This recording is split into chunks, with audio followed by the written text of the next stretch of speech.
Step number 1.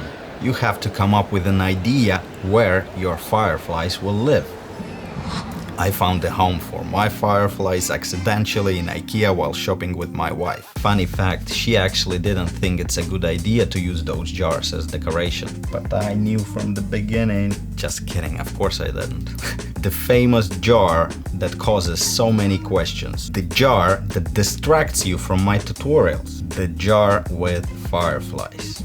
Or without them. Once you found a home for your fireflies, you can start measuring it. And here comes the most important tip. Everything has to be physically accurate and in real-world scale. If you're using Octane, which is unbiased engine, it's the key to realism. But building physically correct objects is a good discipline to follow in general. I overlay refraction on my videos, meaning all I need are fireflies and their reflections in the bottle. I don't need to light my scene in any way. Bottles, jars and all those rounded objects are very easy to model. First thing you need is a dead straight photo of your object to serve as a reference for your modeling. I already have mine from the video, so I'll go straight into Cinema 4D. Let's create a material, just regular Cinema 4D material for now, and plug your reference photo in it. Then go to editor and increase the resolution, because we will need details in it. Drop a plane in, and I know the photo is 1080 by 1920. Rotate it 90 degrees, put your material on, and here you go. To get rid of those annoying reflections, drop the display tag on your plane and change shading mode to constant shading. Okay, now go to the front view. This is your reference. Select the pen tool, and before we draw any splines, let's go to the plane basic options and choose X-ray so that it would be semi-transparent. Just create an outline of one side of the bottle. Here at the bottom, my camera was slightly upper. It wasn't that straight, but I know that the bottom of the bottle is kind of banded like that. So what I'll do here is I'll just replicate that. And now we need to create inner wall of the bottle. Remember, we need to build physically correct objects. So we can't just create outer wall. Something like this. And now select this point, right click, chamfer points, and just drag it a bit so that it's a bit more rounded. On the x-axis, I'll put zeros in because I want these points to be perfectly in the center of the scene. Okay, that looks good. There is a brilliant tool in Cinema 4D called Lathe. With your spline selected and holding Alt, click on it.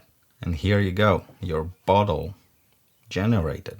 This is sort of a procedural workflow, so I can still modify the points of the spline. I will use chamfer on this point.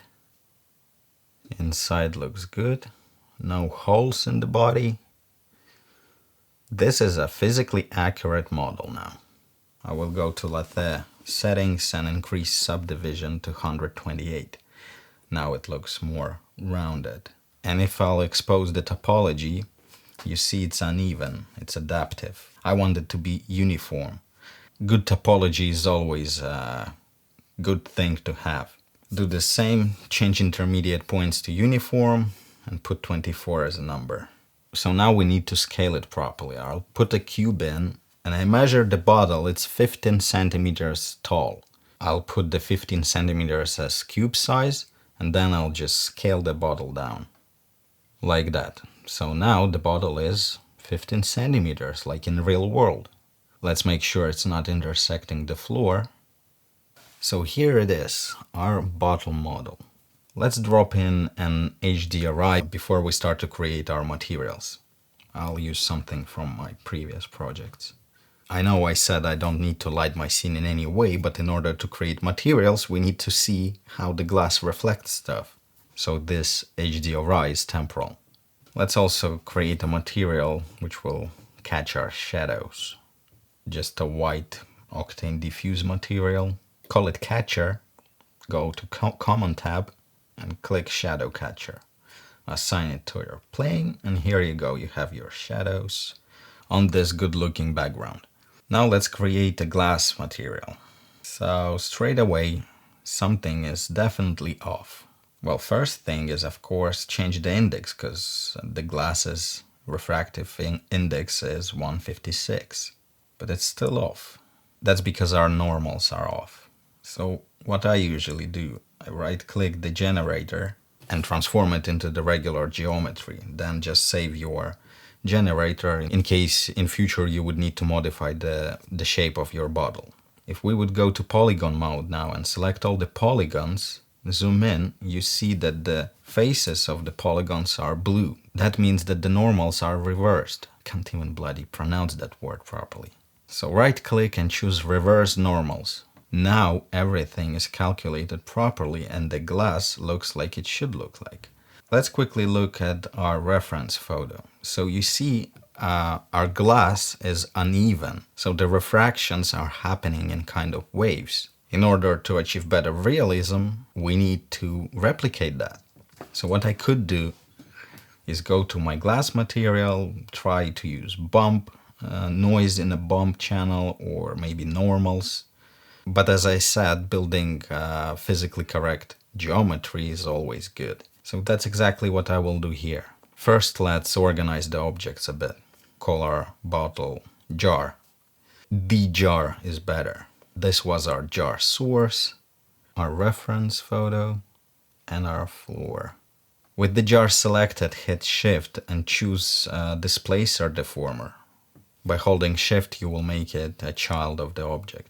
In Displacer's shading, let's choose Standard Cinemas 4D Noise. And now we're directly affecting the geometry. Let's play with the noise scaling and decrease the strength and make sure that the inner geometry and outer geometry is not intersecting. 1% looks fine.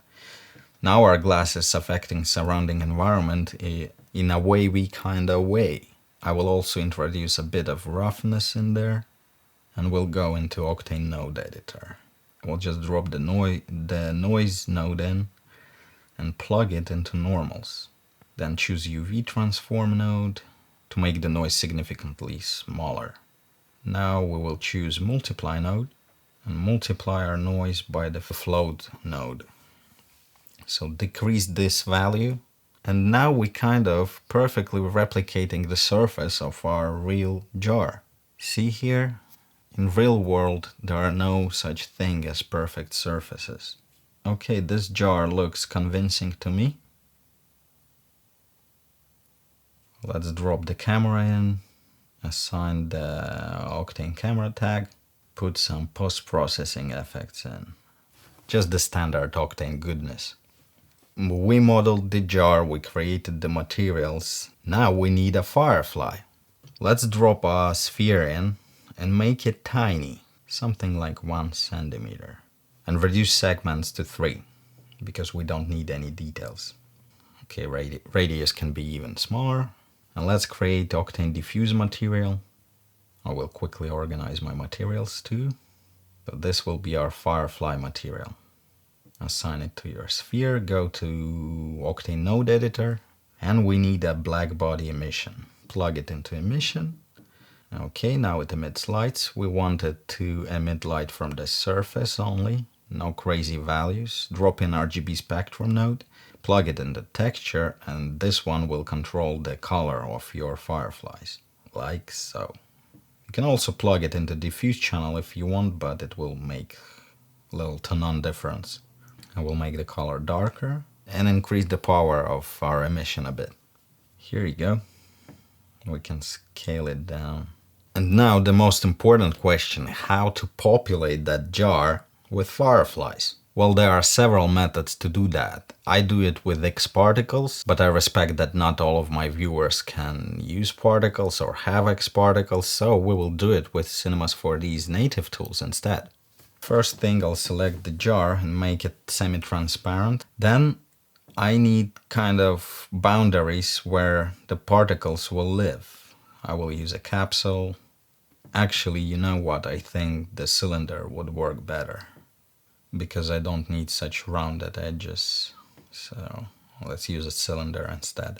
Use the caps, fill it. So here it is. That will be our kind of container for the particles. We will call it collider. Assign a collider tag. Now we need a lot of particles. So what I will do is go to simulate particles and choose emitter. Scale it down to fit within our container, like so, and put the sphere as a child of emitter. So we don't need a lot of particles, so I will only emit it for one frame. Right click, simulation tags, rigid body. This will add some physics to our particles. Put the bounce to 90, because we want them to bounce as much as possible.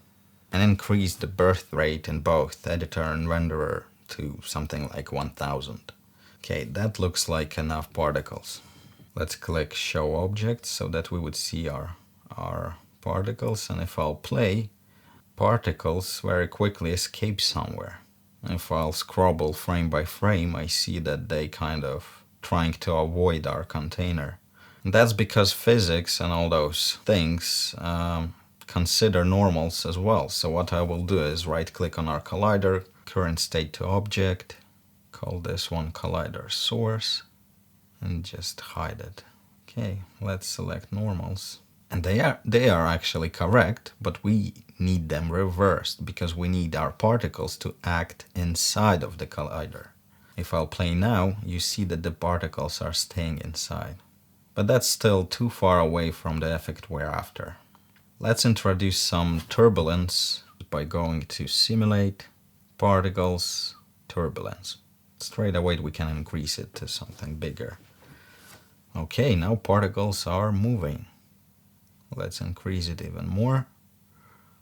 Now they are moving like crazy. Let's put an Octane object tag on the emitter and introduce some motion blur. In Octane camera tag, in motion blur tab, I will increase the shutter speed. I will decrease the size of our particles even more.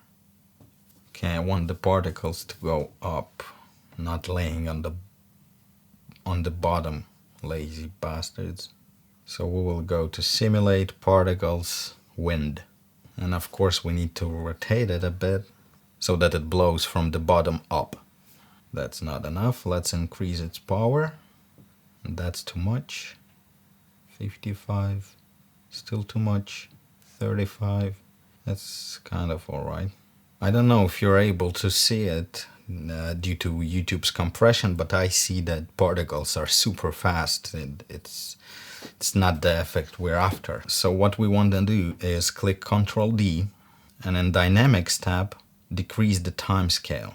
Well, 10% is probably too much. 50. Okay, something is not right. Let's disable turbulence. Oh, okay, they're falling correctly. Enable turbulence, and we probably need to increase the scale. So now they're moving. Let's increase the scale even more. Increase the frequency. Okay, I know what we need to do. We need to introduce some randomness into our particles. So let's start by changing our turbulence mode to aerodynamics wind. That way we will be able to assign custom mass to our particles.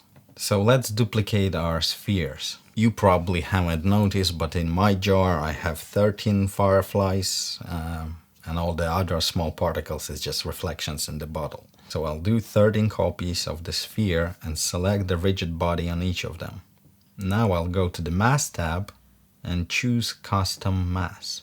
And now I'll type in num multiply by 100. That way we assigned a custom mass to each sphere. And now you can see that we're getting something similar to our final effect. But I think the mass is too big.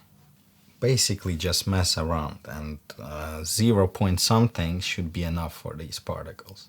Let's increase turbulence strength. Okay, these bloody particles like either bottom or the top of the bottle. So how we can solve that? First of all, I'll click Ctrl D, change the time scale to 20 and air density to 5. Because a thing like air density is actually now considered. Let's increase our scene's duration to see what's going to happen next. Yep, sticking to the top. Okay, let's turn on our turbulence. And in order to avoid them sticking to the top of the bottle, I will assign a vibrate tag to our wind. Enable rotation and put amplitude of 360. Now particles are blown down, up, to the side, all over the place. This is exactly what we wanted, but still likes to hang either top or down. I think we need to change the frequency of the vibration. Put something like 0.4 in. Here we go. And now you notice that the particles exist and collide from a much smaller portion of our container that what we actually created. That's because there are margins, but not in order not to go deep into settings. Let's just scale our container to fit our needs. In side view, make sure that the particles don't intersect the bottle geometry, which they do at the moment. Scale it down a bit, increase the height. This looks about right. Let's introduce some randomness into size of our particles. You can do it manually. I'll just type in num 0.005. Now I know they're random and I can scale them up a bit manually. Okay, that all looks cool. I like it. And now, if you remember, I told you in the beginning that I only need a refraction of the bottle because I'm overlaying the effect on top of the real object in real footage. How to do that? Let's disable our HDRI and leave it on a black background. Here it is, the bottle, reflections and fireflies, but the reflections by default are too bright. And what I want to use instead is a refraction pass. So I'll go to render passes and Octane render settings and choose denoised remainder. It's a weird name, but it's basically a refraction, denoised refraction. Let's enable denoising in the camera tag, camera imager tab. Wait till it renders, and here you go. This pass is what you need. You can of course increase the amount of samples per render to make it look better, but that's the only pass I use in my videos. If you would like to get glows on the surfaces like I had in the intro video, you would first assign an object tag to your jar. Go to object layer and put some numbers in. I will choose 3. Okay, go to passes, render layer tab, enable render layer, specify the ID which is 3 and enable reflections. If we would go to this newly created pass, we would see nothing because at the moment we have our shadow catcher assigned to our floor. Create a new Octane diffuse material, assign it to the floor, and now you see the reflections on the floor.